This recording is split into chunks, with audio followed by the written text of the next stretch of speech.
High speed Vande Bharat express गाड़ियों के पहिए चीन से मंगाने पड़ रहे हैं। अब तक ये यूक्रेन से आते थे, लेकिन रूस से लड़ाई के कारण वहां पर उत्पादन बंद पड़ा है और इसका बुरा असर वंदे भारत ट्रेनों के कोच बनाने पर हो रहा था। भारत में भी रेल कोच फैक्ट्री हैं, इनमें पहियों का निर्माण भी होता है, लेकिन उच्च गति की रेलगाड़ियों के पहिए भारत को बाहर से मंगाने पड़ते हैं। इन पहियों में ऐसा क्या होता है जो इन्हें भारत में नहीं बनाया जा सका? वास्तव में कुछ भी विशेष नहीं, बस ये एक तरह की स्पेशल स्टील है जिसे एक अलग प्रक्रिया से तैयार किया जाता है। भारत आज विश्व का दूसरा सबसे बड़ा इस्पात उत्पादक देश है और फिर भी रेल के पहिए हमें बाहर से खरीदने पड़ रहे हैं।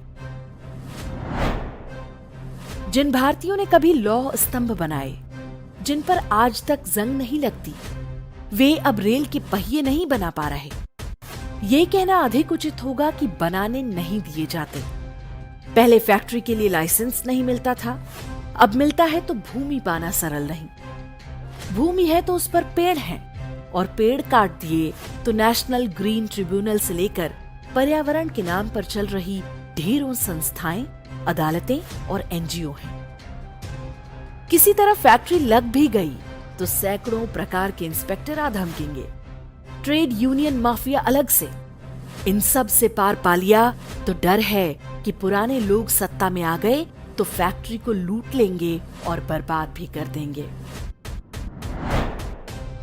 भारत आज बंदूकों में प्रयोग होने वाली धातु यानी गन मेटल भी नहीं बनाता, ये भी बाहर से ही आती है। जबकि एक समय था कि भारत के छोटे छोटे जिलों में भी हर तरह के हथियार बनाने में महारत थी। धातु विज्ञान अर्थात मेटलर्जी हमारे प्राचीन ज्ञान का हिस्सा था।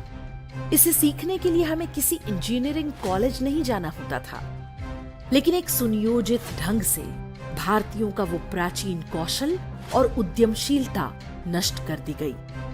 पहले आक्रमणकारी मजहबों ने ये काम किया और बाद में कांग्रेस द्वारा पोषित समाजवाद ने।